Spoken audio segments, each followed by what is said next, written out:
1906 मध्ये अमेंडमेंट करून 1976 पासून आपल्याला काउंटर क्लेम टाकलेला आहे. ठीक आहे, आधी कुठलीही अशी प्रोसिजर नव्हती. काउंटर क्लेम म्हणजे काय असतं, सेट ऑफ म्हणजे काय असतं, हे आपण एक जस्ट बोलून पहिले समजून घेऊया. सेट ऑफ मी काय सांगितलं की माझे तुमच्याकडे काही आहे, आपण ऍडजस्ट करून घेऊया दोघं. ठीक आहे की नाही, तुमचे 1 आहे तर माझे 50 आहे, आपण ऍडजस्ट करून घेऊया आणि सूट इथे सेट ऑफ करून घेऊया. ठीक आहे, बट काउंटर क्लेमचं तसं नसतं. काउंटर क्लेम फक्त रिकव्हरी ऑफ मनीसाठी वापरत नाही. सेट ऑफ कशासाठी वापरतात, फक्त आणि फक्त रिकव्हरी ऑफ याच्या मॅटरमध्ये. त्याच्यानंतर इथे काय सांगितलं आहे, दुसरं सेम कॅरेक्टर. ठीक आहे की नाही, सेम कॅरेक्टर मग फक्त सेट ऑफ काम करतं. पण काउंटर क्लेमला सेम कॅरेक्टरचं बंधन नाहीये. ठीक आहे की नाही. आता इथे काय झालंय, एक प्रॉपर्टी आहे माझी, तिथे मी एकाला रेंटनी दिली. रेंटनी प्रॉपर्टी दिल्यानंतर त्यांनी सूट दाखल केला. एक तर तो माझा रेंट देत नाही, ठीक आहे की नाही, आणि स्वतः जाऊन कोर्टामध्ये सूट दाखल करतो आणि काय म्हणतो की जज साहेब यांनी मला रॉंगफुल पोझिशन करताय, मला पोझिशन ऑब्स्ट्रक्ट करताय, मला राहू देत नाही, मी यांचे पूर्ण पैसे पण पेड केले वगैरे वगैरे, आणि ही बघा प्रॉपर्टी माझ्या नावावर, काहीतरी खोटारडे यांनी दाखल केलं. आता मग मला नोटीस आल्यानंतर मला कळलं, अरे हे तर माझ्यावर वेगळेच अलिगेशन लावले. मी जाते आणि मी काय करते, WS दाखल करते, काउंटर क्लेम दाखल करते. काय की माझंच पोझिशन आहे तिथे, यालाच बाहेर काढा. आणि जर मी प्रूव्ह केलं तर कोर्ट त्याला बाहेर काढेल. त्यांनी काय केलं, स्वतःच्याच पायावर कुऱ्हाडी मारून घेतली. याला म्हणतात काउंटर क्लेम. ठीक आहे की नाही. मग आता काउंटर क्लेम यांनी काय सांगितलं, जेव्हा मी तुमच्यावर अलिगेशन लावतो, सेटअप मध्ये तुम्ही येता आणि सेटअप करण्यासाठी रिक्वेस्ट करता. ठीक आहे, नंतर तुमचं म्हणणं काय मांडेल, तुमचं म्हणणं काय मांडेल. पण इथे कसं आहे, काउंटर क्लेम मध्ये सूट दाखल करायच्या आधीही होऊ शकते ह्या गोष्टी, कॉज ऑफ ऍक्शन अराईज झाली असेल आपल्या दोघांमध्ये. ठीक आहे की नाही. सूट दाखल केल्यानंतरही म्हणजे WS दाखल केला, मॅटर सुरू आहे दोघांमध्ये, काउंटर क्लेमचं बोलते मी. मॅटर दोघांमध्ये सुरू आहे, पण मॅटर सुरू असताना बाहेर काहीतरी अजून भांडण झाली, बाहेर काहीतरी अजून कॉज ऑफ ऍक्शन झालं अराईज, तर तेव्हाही जाऊन मी त्याच्यावर न्यू कॉज ऑफ ऍक्शनवर काय करू शकते, काउंटर क्लेम दाखल करू शकते.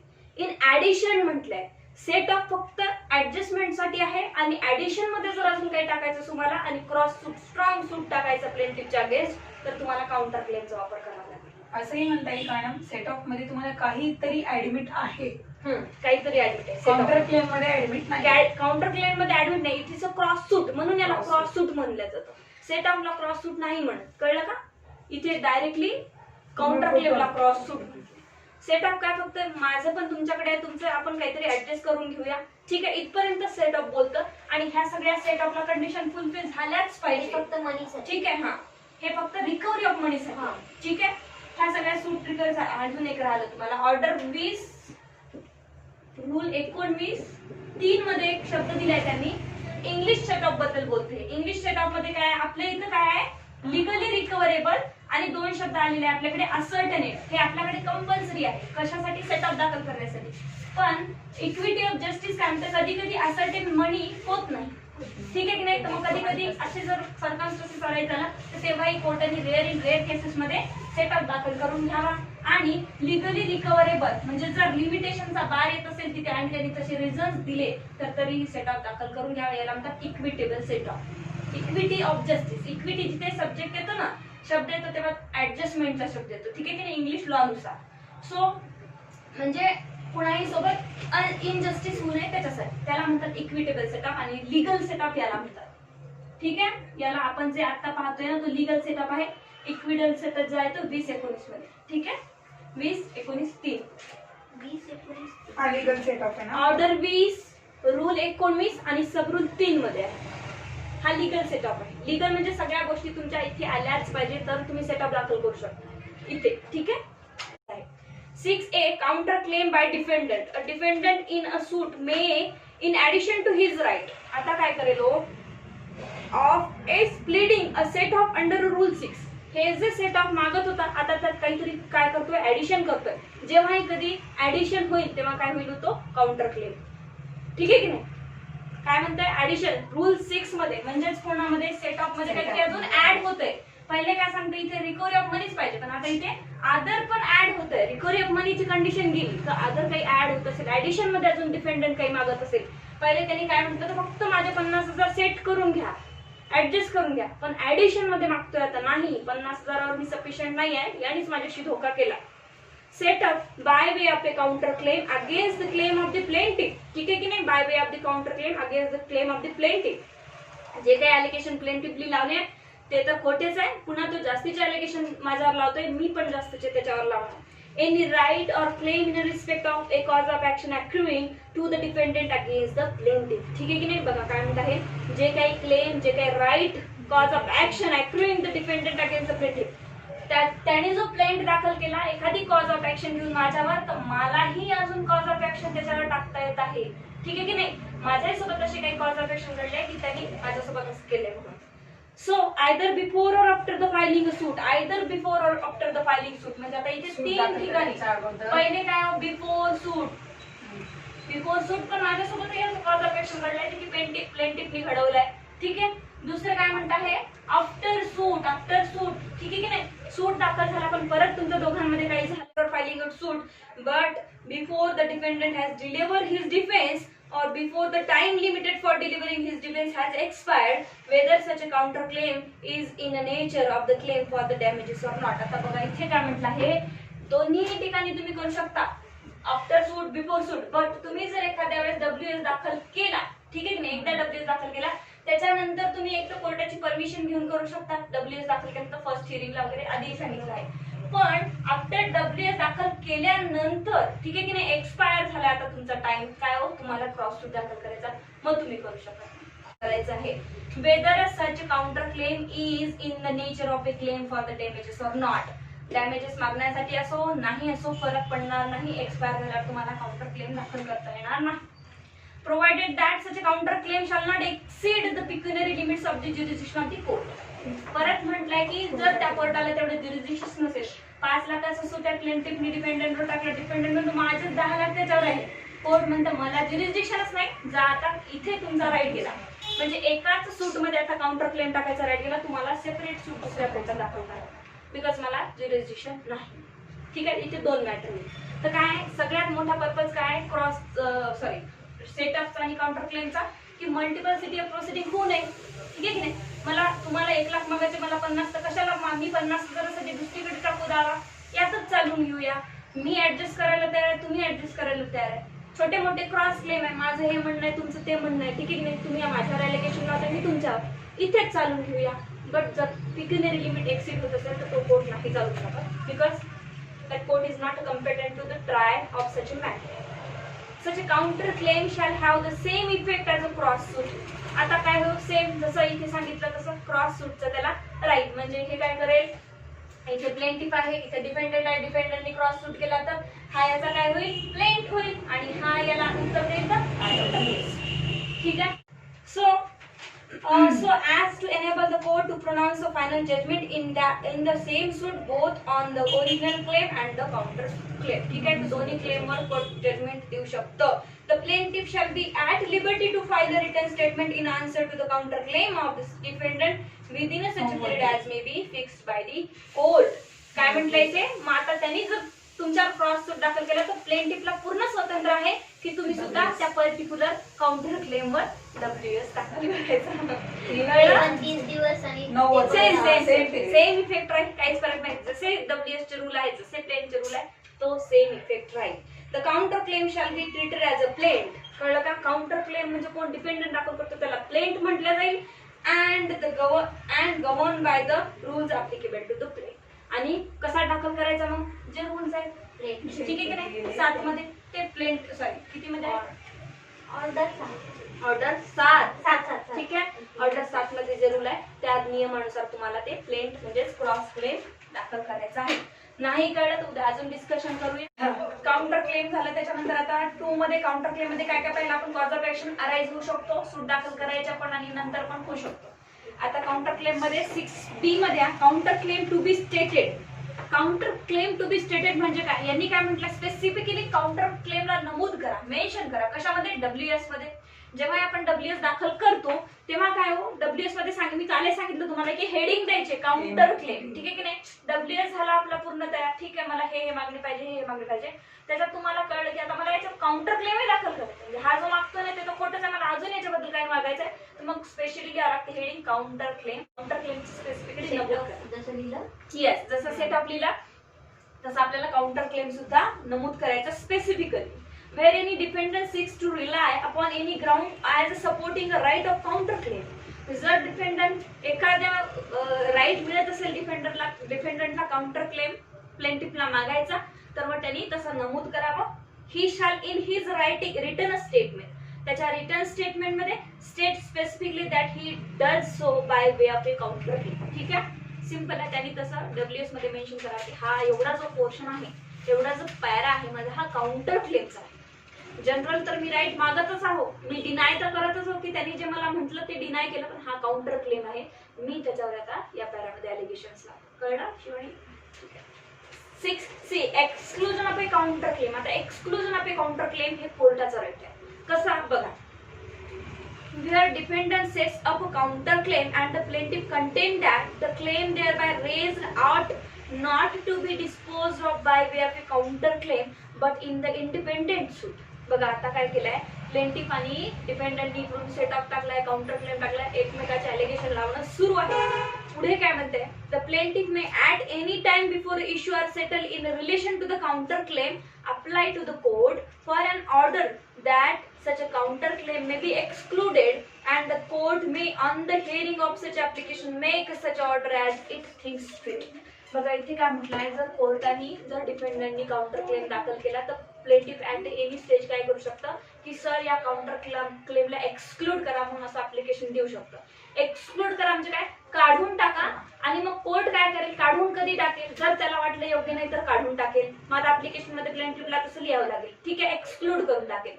दुसरी सिच्युएशन काय आहे, राईज कधी सांगितलं मी काढून टाकणार क्लेम, कोर्ट वॅक्शिशियस असेल, ठीक आहे की नाही, एम्ब्रान्स होत असेल, डिले होत असेल तर कोर्ट काढून टाकेल. जसं की प्लेंटिफनी आता ऍप्लिकेशन दिलं काढून टाका, एक्सक्लूड करा म्हणून. पण जर काहीही तसं नसेल तर कोर्ट काय म्हणू शकतं, कधी कधी डिले वगैरे होत असेल तर कोर्ट म्हणू शकतं ठीक आहे या काउंटर क्लेमला आपण सेपरेट सूट म्हणून दाखल करून घेऊ, म्हणजे वेगळा चाल.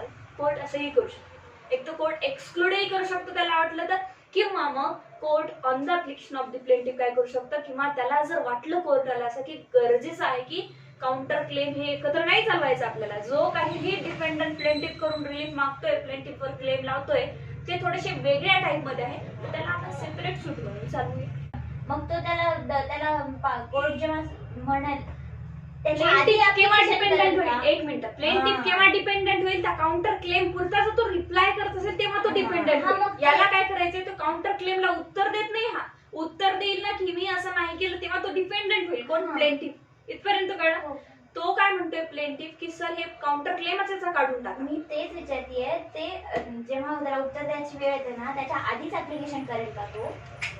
त्याला काय माहिती, मला त्याला कळलं. कुठे क्लेम करणार आहे, तुम्ही काय माहितीये, केल्यावरच कळेल ना त्याला की यांनी काउंटर क्लेम टाकलाय म्हणून. मग उत्तर देण्याच्या ऐवजी ऍप्लिकेशन सूट नाही, ऍप्लिकेशन. कळलं का? हा, उत्तर देण्याच्या आधी. उत्तर दिल्यावर ऍप्लिकेशन कसं ऍक्सेप्ट करेल कोर्ट? हा ते उत्तर देण्याऐवजी क्लेम दाखल केला, काउंटर क्लेम दाखल केला, ठीक आहे. काउंटर क्लेम दाखल केल्यानंतर कोर्टात प्रोड्यूस झाला. आता येईल कोण, हा प्लेंटिफ, म्हणजे तो पहिला प्लेंटिफ की काउंटर क्लेम दाखल केला तू, आता बसतच नाहीये, कोर्टाच्याही लक्षात आलं नाहीये. कोर्टाला म्हणेल सर याला एक्सक्लूड करून टाका, काढून टाका, काउंटर क्लेम माझ्यावर बनतच नाही, पहिली गोष्ट.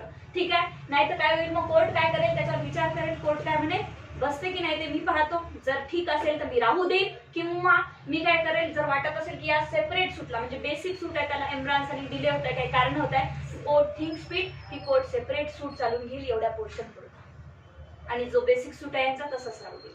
इथे का नाही दिले डीपली, कारण आपल्याला ऑलरेडी 2-3 रूल मध्ये सांगितलंय, 2-3 ऑर्डर मध्ये सांगितलंय, वॅक्शिशियस असेल तर काढून घेईल, प्लेंटिफला ऍप्लिकेशन करावं लागेल, ह्या सगळ्या गोष्टी आता झाल्या आपल्या. आता बेर ऍक्ट ते झाले ना तर मग मी परत देणार नाही, शॉर्ट मध्ये देईल.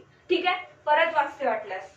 Wear defendant sets up a counter claim, counter claim काय केलाय, सेटअप झालाय, and the plaintiff contend that the claim thereby raised ought not to be disposed of by way of counter claim but in an independent suit. आता या प्लेंटिफचं काय म्हणणं आहे की dispose करू नका ऍज अ काउंटर क्लेम म्हणून, त्याला या सूट मध्ये डिस्पोज करू नका. डिस्पोज काय म्हणजे एंटरटेन करू नका, ठीक आहे की नाही. या काउंटर क्लेमला माझ्या बेसिक सूट मध्ये डिस्पोज करू नका, याच्यामध्ये एंट्री देऊ नका, याला एंटरटेन करू नका, याला इंडिपेंडेंट सूट म्हणून चालवा. कोण म्हणताय, प्लेंटिफ म्हणत आहे. कळलं. The plaintiff may at any time before issue are settled. आता परत सांगितलं इश्यू आर सेटल्ड. मग आता इश्यू आर सेटलचं डीपली देईल का, माधवी आपल्याला नाही, कारण भरपूर वेळ सांगितले त्यांनी, म्हणून ते शॉर्ट मध्ये दिलंय. आता हे शॉर्ट होत जाणार, लक्षात ठेवा, कारण बेसिक झालंय आता आपली. ठीक आहे, any time before issue settles in relation to the counter claim. कोणत्या रिलेशन? फक्त काउंटर क्लेम बद्दल बोलते की हा काउंटर क्लेम वेगळा चालला. ठीक आहे, कळलं? पुढे काय म्हणत आहे? Apply to the court for an order that such a counter claim may be excluded. कोर्टाला अप्लाय करताय की याच्यावर स्पेसिफिकली तुम्ही ऑर्डर द्या. काय ऑर्डर द्या? की याला एक्सक्लूड करा. अँड कोर्ट मी, आता कोर्टाला वाटेल मग तसं कोर्ट काय करेल? कोर्टाला वाटलं तर कोर्ट करेल, नाही तर नाही करणार. On the hearing of such application, मग त्या ऍप्लिकेशनवर स्पेशल हेअरिंग होईल. कोणतंही ऍप्लिकेशन दाखल केल्यानंतर कोर्टात हेअरिंग होईल. तिकडची पार्टी आहे, तिकडची पार्टी आहे, त्याच्यावर छोटी आर्ग्युमेंट होते करायचं की नाही. जसं आजचं ऍप्लिकेशन आलं बीसीआयचं, काय आलं की 3 वर्ष प्रॅक्टिस पाहिजे. आता सुप्रीम कोर्टात त्याच्यावर हेअरिंग होणार आहे. व्हायचं की नाही, करायचं की नाही सांगून नंतर डिस्कस. ठीक आहे की नाही, डिस्कस होईल ना त्याच्यात. तसं मग या ऍप्लिकेशन वर आता कोर्टात काय होईल? डिस्कस होईल आधी. ठीक आहे. Then make such order as it thinks fit. Court काय करेल? मेक सच ऑर्डर, जसं कोर्टाला वाटेल. थिंक्स फिट म्हणजे कोर्ट विचार करेल, कोर्टाला वाटेल तसं ऑर्डर करेल. ठीक आहे. कन्फ्युज का होतं आपल्याला? सूट म्हटलं का ऍप्लिकेशन म्हटलंय का? ऍप्लिकेशन एका पर्टिक्युलर ऑर्डर साठी देतात. सूट म्हणजे त्याच्यावर डिक्री निघतं, जजमेंट निघतं. ठीक आहे. डब्ल्यूएस म्हणजे मी प्रत्यक्षात त्याच्या प्लेंटिफच्या अलिगेशनला डिनाय करतो. ठीक आहे. डब्ल्यूएस हा का नाही देणार काउंटर क्लेमच्या वेळेस? कारण याला डब्ल्यूएस ला डिनाय नाही करायचं आहे, डब्ल्यूएसच नको. ठीक आहे. सूट मध्ये या अलिगेशन लावले त्याला जर डिनाय करायचं तर हा डब्ल्यूएस आहे. ठीक आहे. पुढे 6D effect of discontinuous of suit. आता effect of discontinuous of suit म्हणजे काय? इफ आता सूट म्हटलंय, माधवी लक्षात ठेवा. आता सूट म्हटलंय, ते ऍप्लिकेशन म्हटलं का नाही, म्हणजे आता बेसिक सूट जो होता ना ते जर डिसकंटिन्यू झालं तर काय करायचं? मग आता प्लेंटिफ कधी कधी काय गेम खेळतो? सूट दाखल करून टाकतो. ठीक आहे की नाही, काहीतरी अलिगेशन लावून टाकतो आणि मग डिफेंडंटनी चांगला वकील लावला आणि डिफेंडंट त्याच्यापेक्षा हुशार आहे, डिफेंडंटनी पण काउंटर क्लेम दाखल केला. प्लेंटिफला वाटतं आता मी फसलो, माझ्यासाठी मीच गड्डा खोदला, आता प्लेंटिफ येतच नाही. कळलं का? मग आता सूट काय होईल? डिसकंटिन्यू होईल. सूट डिसकंटिन्यू झाला, प्लेंटिफच्या अगेन्स्ट निर्णय लावून टाकेल ना कोर्ट. प्लेंटिफ आला नाही तर पण डिफेंडंट काय म्हणेल? काउंटर क्लेम का हो माझा तुम्ही डिसमिस करता? मला तर त्याच्याकडनं याचे घेणे ही मी मागणी करतोय ना, म्हणजे हा माझा एक प्रकारचा प्लेंट आहे. सो याला कोर्ट आता काढणार नाही. बेसिक सूट जे प्लेंटिफचं डिफेंडंटनी डिनाय केलं होतं ना त्याच्याबद्दल आता प्लेंटिफ बद्दल अलिगेशनचं जे काही जजमेंट लागलं, विषय संपला, डिसकंटिन्यू झाला. पण काउंटर क्लेम कोणी लावला होता? डिफेंडंटनी प्लेंटिफवर अलिगेशन लावलं होते, तो मात्र कंटिन्यू राहील जोपर्यंत प्लेंटिफ येत नाही, उत्तर देत नाही. आणि पुन्हा जर 90 दिवस झाले प्लेंटिफ आलाच नाही, उत्तर दिला नाही, या काउंटर क्लेमचं सुद्धा एक डिफरंट जजमेंट काढेल कोर्ट प्लेंटिफच्या अगेन्स्ट. म्हणून कधीही काउंटर क्लेम भरपूर खतरनाक गोष्ट असते. ही कधी डायरेक्टली वाटेल तेव्हा कोणावर बेसिक एव्हिडन्स असल्याशिवाय त्यांनी जर काउंटर क्लेम दाखल केला तर आपण खूप बेकार फसतो. ठीक आहे. त्यामुळे आता काय म्हटलंय इथे बघा, if in any case in which the defendant set up a counter claim the suit of the plaintiff is stayed. Main suit जो होता तो काय झाला? स्टे झाला. पण यानी तर डिफेंडंटनी काउंटर क्लेम दाखल केलेला आहे, आता डिसकंटिन्यूड और डिसमिस्ड, डिसमिस करून टाकला कोर्टाने, येतच नाही या प्लेंटिफ दाखल करून चालला गेला. पण इकडे याने हुशारी केली, माझ्यावर सूट दाखल करतो तू थांब, मी पण काउंटर क्लेम दाखल करतो. May nevertheless be proceed with counter claim मात्र सूट सोबत प्रोसीड होणार नाही. आता जे सूट गेला तुमचा संपला विषय, पण काउंटर क्लेम तसाच राहील. आणि याच्यावर आता काउंटर क्लेमची नोटीस कोणाला जाईल? प्लेंटिफला जाईल. यांनी काउंटर क्लेम दाखल केलाय, आता एक वेगळं सेपरेट. आता इथे प्लेंटिफ हा होतो, डिपेंडंट तो होतो. कळलं? 6E default of plaintiff to reply to counter claim. आता बघा प्लेंटिफनी काय केले? डिफॉल्ट केला काउंटर क्लेमला उत्तर द्यायला. आलो की नाही लिंक मध्ये आपण? पहिले तर काउंटर क्लेम, आता इथून नोटीस जाईल प्लेंटिफला, म्हणजे जुन्या प्लेंटिफला, तो डिपेंडंट होऊन जाईल. मग आता तो येत नाही आहे, कोण? प्लेंटिफ येतच नाही आहे. तर मग काय होईल? If the plaintiff makes default in putting in a reply to the counter claim made by the defendant, the court may pronounce a judgement against the plaintiff in relation of the counter claim made against him or make a such order in relation to the counter claim as he thinks fit. म्हणजे court. मग आता मी जसं आधी सांगितलं तुम्हाला की court काय करेल? मग तू आलाच नाही अजून तर कोर्ट काउंटर क्लेमवर सुद्धा जजमेंट काढून टाकेल. म्हणजे आता हे प्लेंटिफनी सूट दाखल केला होता, पण प्लेंटिफचा बेसिक सूट तर डिसमिस होऊन गेला, एक जजमेंट निघालं. परत कोर्टाकडे काउंटर क्लेम होतं एक सेपरेट, त्याच्यावरही आला नाही प्लेंटिफ, उत्तर दिलं नाही, डिफॉल्ट केला त्यांनी. ठीक आहे की नाही? मग आता काउंटर क्लेमवर एक स्पेशल जजमेंट काढेल कोर्ट प्लेंटिफच्या विरोधात. कळलं? 6F relief to defendant where counter claim succeed. आता बघा, रिलीफ टू डिफेंडंट, डिफेंडंटचा रिलीफ आहे वेअर काउंटर क्लेम सक्सीड. मग आता हा जो डिफेंडंट होता ना इकडचा, आपण इकडे प्लेंटिफला ठेवलाय, हा डिफेंडंट आहे काउंटर क्लेम वाला, आणि हा कोण आहे प्लेंटिफ जो की डिफॉल्ट करतोय. ठीक आहे की नाही, येत नाही आहे वारंवार. सो आता याला रिलीफ भेटला. कोणाला रिलीफ मिळाला? डिफेंडंटला. ऑफकोर्स रूल कंटिन्युअस करा.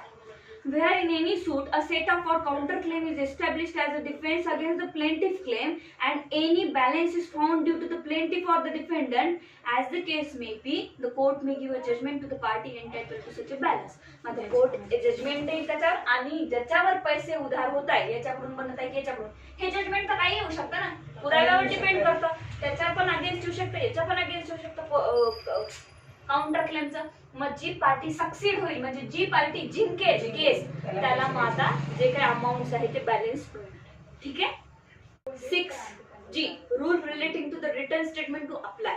आता खूपच सिंपल आहे हे. तर जे मग आता काउंटर क्लेम दाखल कसा करायचा, जे काही आपण रिटर्न स्टेटमेंट पाहिलं ऑर्डर नंबर 8 मध्ये काय काय होतं, कसं रिटर्न स्टेटमेंट दाखल करायचं, किती दिवसात नोटीस आहे, काय काय पर्टिक्युलर असले पाहिजे त्याच्यामध्ये, डिपेंडंटचं नाव, प्लेंटिफचं नाव, पर्टिक्युलर जे काही होते डिपेंडंटचे रिटर्न स्टेटमेंटचे नियम, तेच काउंटर क्लेम पण. बघा काय म्हणते, the rule relating to the return statement by the defendant shall apply to the return statement filed in answer to the counter claim. ठीक आहे? जसं रिटर्न स्टेटमेंट मध्ये आन्सर दिलं होतं तुम्ही प्लेंटचं, कसं दिलं होतं की या पॅरा नंबरचं मी हे डिनाय करतो, या पॅरा नंबरचं मी हे डिनाय करतो, तर सेम तसंच आहे. मग आता यांनी जे अलिगेशन लावले ना काउंटर क्लेमचे, तर प्लेंटिफ काय म्हणे, हा पॅरा नंबर मी डिनाय करतो. सेम आहे, रिटर्न स्टेटमेंटचेच रूल त्याला अप्लाय होणार आहे. डिफेन्स और set of founded upon a separate ground. Rule 7 काय म्हणते, डिफेन्स और set of founded upon a separate ground. आता इथे बघा काय म्हटलं आहे, जो कोणी डिफेंडंट आहे तो डिफेन्स करतोय. ठीक आहे की नाही, आणि दुसरा काय सेट ऑफ. मग आता सेट ऑफ जरी दाखल करायचं असेल तर सेपरेट ग्राउंडवर तुम्हाला दाखल करायचं. ठीक आहे की नाही, एक एक ग्राउंड घेऊन तुम्हाला दाखल करायचं. म्हणजे आता एकच ग्राउंड आहे माझे, तुझ्याकडे 50,000 रुपये ते एक ग्राउंड आहे, पण याच्यामध्ये भरपूर काही वेगवेगळे ग्राउंड्स येऊ शकतात ना, की का नाही, किती आहे, किती घेतली होती, इंटरेस्ट काय, हे सगळे सेपरेटली तुम्हाला टाकायचे. जसं आपण WS मध्ये पाहिलं, प्लेंट मध्ये पाहिलं, सेपरेट मध्ये टाकायचे. Where the defendant relies upon several distinct grounds of the defense or set off or counter claim founded upon a separate and distinct fact. किती सारे फॅक्ट्स आहेत तुमच्या काउंटर क्लेम मध्ये, एकच नाही आहे की यांनी माझे 50 द्यायचे, याने माझे 50 तर द्यायचेच आहे सर, आणि याचं तर पोझिशन नाहीच आहे. हा जो प्लेंटिफ सांगतोय ना, माझंच पोझिशन आहे उलट, तिथे माझ्याकडे कागदपत्र आहे, हाच तिथे राहतो, आणि मी रेंट मागायला गेलो तर मला झाकलून दिलं, माझ्यावरच केस दाखल केली, हे सगळं टाकायचं तुम्हाला काउंटर क्लेम मध्ये.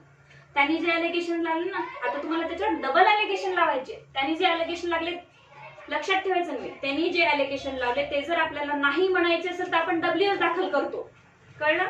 त्यांनी जे अलिगेशन लावले, आपल्याला डबल अलिगेशन लावायचे असेल तर आपण काउंटर क्लेम दाखल करतो. हे कधीच विसरायचं नाही. तर इथे काय म्हटलं आहे, founded upon a separate and distinct fact. मला ते डिस्टिंक्ट फॅक्ट एक एक लिहावं लागेल ना पॅरा करून काउंटर क्लेम मध्ये सुद्धा.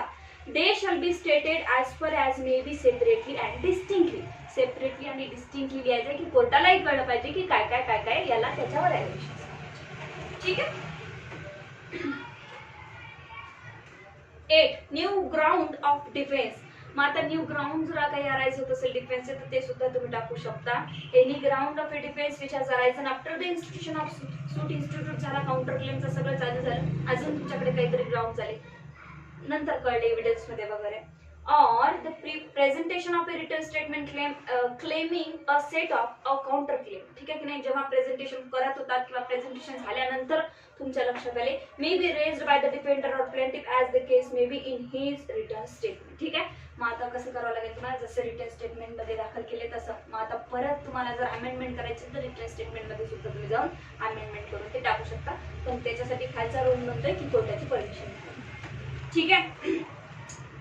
Rule 9 subsequent pleading. आता बघा, मी तुम्हाला काय काय सांगितलं आतापर्यंत, की एक तर तुम्ही प्लेंट किंवा WS दाखल करू शकता, त्याच्यामध्ये अमेंडमेंट करायची असेल तर अमेंडमेंट करू शकता. ॲट एनी स्टेज तुम्हाला काय करावं लागणार आहे, कोर्टाची परमिशन घ्यावं लागणार. आता काउंटर क्लेम साठी आणि सेट ऑफ साठी पण तसंच सांगितलं, काउंटर क्लेम दाखल करू शकता, सेट ऑफ दाखल करू शकता, पण याच्या व्यतिरिक्त अजून तुम्ही काही पर्याय नाहीये तुमच्याकडे, अजून काही अराईज होत असेल तर दाखलच करत राहायला लागेल. म्हणून म्हटलंय सबसिक्वेंट प्लीडिंग म्हणजे काय, काउंटर क्लेम पण नाही, bye way of counter claim पण नाही, bye way of set of पण नाही, बाय वे ऑफ अमेंडमेंट पण नाही, काहीतरी दुसरेच असे फॅक्ट काहीतरी अराईज झाले. समजा जर असं झालं, प्रॉपर्टीचं मॅटर आहे, काहीतरी प्रॉपर्टी पोझिशन आपल्याला रॉंग पोझिशन, टेनंट आणि ओनरच धरा, त्याने म्हटलं की याने रॉंग पोझिशन घेतलंय, माझ्या जागेवर हा टेनंट आहे, हा दिला, आपण म्हणतो की आम्ही त्याला भाडं दिलं, हे दिलं, आमची अशी सेल रेट सुद्धा झाली होती तरी ते आमच्याकडनं भाडं गेलं, आणि मग आपल्याला असं फॅक्ट करायला की ही याची जागाच नव्हती, तिसऱ्याची जागा होती, आणि याने हे केलं तर आपण त्यावेळेस नवीन अमेंडमेंट करून नवीन तसंही करू शकतो. ठीक आहे, असे दुसरे काही फॅक्ट करायचंच होतं.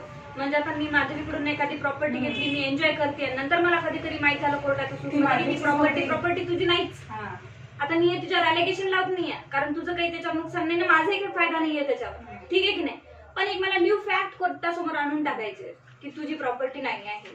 No pleading subsequent to the return statement of a defendant other than the way of defence of the set off and counter claim. कुठलीही प्लीडिंग तुम्ही डिफेंडंट किंवा प्लेंटिफ घेऊन जाऊ शकत नाही by the way of counter claim and by the way of set off shall be present except by the leave of the court and upon such terms as the court thinks fit. कधी घेऊन जाऊ शकता, जेव्हा तुम्हाला कोर्टाची permission मिळेल तेव्हा, ठीक आहे की नाही. But the court may at any time require a written statement or additional written statement for any of the parties and fix a time or of not more than 30 days for presenting the same. आता इथे थोडंसं वेगळं सांगितलं, आता जे example बघितलं madam त्याच्यापेक्षाही थोडंसं वेगळं आहे. तुम्ही तशी तर दाखल करू शकता आपण जसं म्हटलं, पण इथे म्हटलं आहे कोर्ट रिक्वायर करत आहे. इथे एवढा जो रूल आहे ना, रिक्वायर शब्द टाकलाय त्यांनी, कोर्ट रिक्वायर करत म्हणजे कोर्टाला हवी आहे अजून काहीतरी फॅक्ट, कळलं का. shall be presented except by the leave of the court and upon such term and terms and court thinks fit, but the court may at any time require a written statement or additional written statement. हे additional written statement आपण दाखल करतो कधी for any of the parties and fix a time of not more than 30 days for presenting the same. बघा आता कोर्टाला वाटते की हे जे रिटर्न स्टेटमेंट दाखल केले यांनी हे पूर्णपणे नाही आहे किंवा याच्यापेक्षा अजून काहीतरी फॅक्ट लपलेले आहे, तर कोर्ट सुद्धा मागू शकतं वेगळं ऍडिशनल रिटर्न स्टेटमेंट आणा. कळलं का. याच्यात खूपच इतक्या चुका आहे की तुम्ही अमेंडमेंट पण करू शकत नाही डब्ल्यूएस मध्ये. तर कोर्ट काय करू शकतं, एक वेगळंच अजून एक रिटर्न स्टेटमेंट तुम्ही तयार करून घेऊन या म्हणून डिपेंडंटला सांगू शकतो. ही एक बाब झाली, पण कोर्ट त्याला 30 डेजच्या वर टाइम आता देऊ शकतो. ज्या दिवशी ऑर्डर दिली कोर्टाने त्या दिवसापासून 30 दिवसाच्या आत त्यांनी आता ते रिटर्न स्टेटमेंट दाखल करायचं आहे. हे कोर्टाने मागितलेलं रिटर्न स्टेटमेंट आहे, ठीक आहे, रिक्वायर्ड म्हटलंय. 10. Procedure when a party fails to present a written statement called for by court. आता called for by court म्हणजे त्याच रूलशी कनेक्ट करा. कोणत्या रूलची, 9 नंबरचा. 9 मध्ये काय म्हटलंय, कोर्ट रिक्वायर करताय आणि कोर्टाने जे रिक्वायर्ड केलं होतं कॉल्ड फॉर बाय कोर्ट, कोर्टाने जे बोलवलं होतं रिटर्न स्टेटमेंट ते तुम्ही फेल करत आहात. कोर्टाने काय सांगितलं की बाबा मला ऍडिशनल डब्ल्यूएस पाहिजे, तू 30 दिवसात मला आणून दे. आता रूल नंबर 10 काय म्हणतो, जर त्यांनी 30 दिवसात आणून नाही दिले तर काय होणार, कळलं. Where any party from whom a written statement is required under Rule 1 or Rule 9 fails to present the same within the time permitted or fixed by the court. कोर्टाने किती टाइम दिला होता, 30 दिवस. 30 दिवसात होता हा डिपेंडंट रिटर्न स्टेटमेंट नाही आणू शकला. As the case may be, the court shall pronounce a judgment against him. Court काय करेल आता, बघा किती स्ट्रिक्ट रूल आहे हा, कारण तुम्ही कंटेम्प्ट ऑफ कोर्ट करताय इनडायरेक्टली, ते कोर्टाचं म्हणणं ऐकत नाही आहात, ठीक आहे की नाही. तर मग कोर्ट काय करेल, ते तुमच्या अगेन्स्ट जजमेंट प्रोनाउन्स करेल or make such order in relation to the suit as it thinks fit, and on the pronouncement of such a judgment a decree shall be drawn. काही चान्स दिला नाही आता इथे तुम्हाला की मी परमिशन देईल, अजून एक्सटेंड करून देईल, काही नाही. डायरेक्टली रूल सांगतोय की जर तुम्ही 30 दिवस आले नाही तर तुमच्या अगेन्स्ट जजमेंट लागेल, ठीक आहे. तर हे होतं आपलं return statement and counter claim and set of.